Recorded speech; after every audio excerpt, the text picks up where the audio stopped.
News 24। বয়সকে হারিয়ে খেলাকে জেতানোর উদ্দেশ্যে ৩৫ ঊর্ধ্ব পুরুষদের আকর্ষণীয় ক্রিকেট প্রতিযোগিতা পদমপুরে বীরভূম জেলার রাজনগর ব্লকের গুলালগাছি এবং পদমপুর দুই গ্রামের উদ্যোগে ৩৫ বছর ঊর্ধ্ব পুরুষদের এক সীমিত ওভার ক্রিকেট ম্যাচ অনুষ্ঠিত হয় পদমপুর খেলার মাঠে। খেলার শেষে জয়লাভ করে পদমপুর একাদশ। প্রথমে টসে জিতে গুলালগাছি ব্যাট করার সিদ্ধান্ত নেয়। জেতার জন্য ১২ ওভারে ১১৫ রানের লক্ষ্যমাত্রা দেয়। পদমপুর ১১ ওভারে রান হয়ে জয়লাভ করে। ম্যান অব দ্য ম্যাচ হন গুলালগাছি গ্রামের ষষ্ঠীপদ মণ্ডল। পেশায় তিনি একজন ক্রীড়া শিক্ষক। সেরা ব্যাটসম্যান নির্বাচিত হন পদমপুর গ্রামের জয়ন্ত মণ্ডল, তিনি পেশায় গ্রামীণ পুলিশ। মাঠে দর্শকদের উপস্থিতি ছিল চোখে পড়ার মতো। ছোট বড় সকলেই হাজির হয়েছিলেন, এমনকি মহিলা দর্শকও উপস্থিত ছিলেন। আয়োজকরা বলেন, এই খেলার মূল উদ্দেশ্য হলো বয়সকে হারিয়ে খেলাকে জেতানো, পুরাতনকে ফিরে পাওয়া, কর্মজীবনের ব্যস্ততা এবং সাংসারিক জীবন থেকে একটু মুক্তি, সুস্থ মন এবং সুস্থ জীবন লাভ করা। এর প্রতিযোগিতায় শেষের একটি নৈশ ভোজনের আয়োজন করা হয়, যাতে দুটি গ্রামের খেলোয়াড়দের মধ্যে একটি ভ্রাতৃত্ববোধ গড়ে ওঠে। উদ্যোক্তাদের মধ্যে গুলালগাছি গ্রামের বাসিন্দা ক্রীড়া বিভাগের শিক্ষক ব্রজগোপাল মণ্ডল এবং জয়ন্ত মণ্ডল এবং পদমপুর গ্রামের বাসিন্দা, যিনি বর্তমানে ভিন রাজ্যের ব্যবসায়ী, সেই কাশীনাথ হাজরা সহ অন্যান্যদের তৎপরতা ছিল যথেষ্ট। বীরভূমের রাজনগর থেকে মোহাম্মদ সফিউল আলমের রিপোর্ট, এনএন নিউজ 24। সকলকে শারদীয়া প্রীতি শুভেচ্ছা জানিয়ে দু চার কথা বলবো। আজ সকালবেলায় পিন্টু আমাকে ফোন করে যে মাস্টারমশাই আমরা একটা খেলা লাগিয়েছি গুলালগাছি ভার্সেস পদমপুর। আমি ভাবলাম যে আমি খেলবো, তাহলে কত 35+ আমি খেলবো। না, খেলা হবে না, আম্পায়ার করতে হবে। আমার শুনে পরে খেলতে ইচ্ছা প্রকাশ করলাম, কারণ আমি খেলা খুব ভালোবাসি এবং খেলি টুকটাক। আর এখন বিশেষ করে শরীরের জন্য খেলতে মানে ভয় পাই।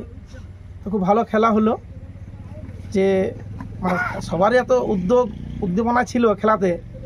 বিশেষ করে বাইরে যার দর্শক ছিল, বিশেষ করে মানে ওরা এতটা উত্তেজিত হয়ে ছিল যে যাতে জিততেই হবে এই ধরনের মনোবৃত্তি নিয়ে খেলছিল। প্রথমে একটু সিরিয়াস ছিল না, প্রথমে এতটাই মানে অগোছালো লাগছিল। আমি খেলাটা ভালো লাগছিল না আমার নিজেকেই। আমি পরিচালনা করছিলাম খেলাটাকে, আমিও তার সাথে বোধন ছিল আমার সাথে। কিন্তু তারপরে দেখলাম যখন খেলাটার মধ্যে একটু টান উত্তেজনা এলো, খুবই সিরিয়াস নিয়ে দুটো টিমই ছিল।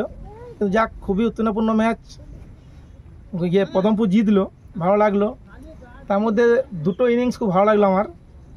একটা হচ্ছে প্রথম ব্যাট করার সময় নাম যেন ষষ্ঠী খুব ভালো ব্যাট করছিল, খুবই ভালো ব্যাট করছিল। আর সেকেন্ড চেস করার সময় রাখু খেললো। তার সাথে শেষ মুহূর্তে ভাগ্য তো ওপেনিং ছিল, কিন্তু ভাগ্য খুব ছটপট করার জন্য রান আউট হয়ে গেছে। তার সাথে শেষ মুহূর্তে এসে মানে হৃদয় এত ভালো ফিনিশ করলো খেলাটাকে, মানে দেখার মতন। অনেকটাই ভারত পাকিস্তান এশিয়া কাপ যেমন হলো ওই ধরনের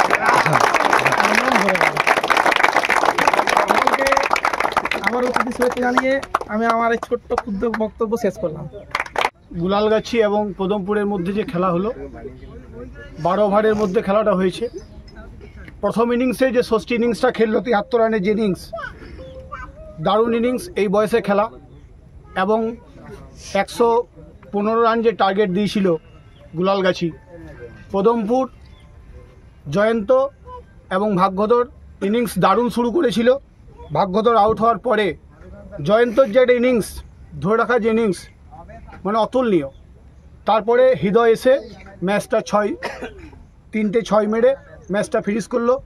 অভিনন্দন জানাই এবং বলতে যাই যুব সমাজকে, আজকে যারা ইনডোরে সব মোবাইল নিয়ে গেম খেলছো, তাদেরকে আমরা অনুরোধ করব, গ্রাউন্ডে এসো, গ্রাউন্ডে নেমে শরীর সুস্থ রাখো এবং খেলাকে আজকে পদমপুর যে রাস্তা দেখালো, পদমপুর যে মানুষকে দেখালো খেলা, এবং সেটা আগামী এলাকায় প্রতিটা গ্রামেই যাতে খেলাটা থাকে সেই আশা রেখে সকলকে শারদীয়ার প্রীতি শুভেচ্ছা জানিয়ে, দীপাবলির আগাম শুভেচ্ছা জানিয়ে আমি আমার ছোট্ট বক্তব্য শেষ করছি।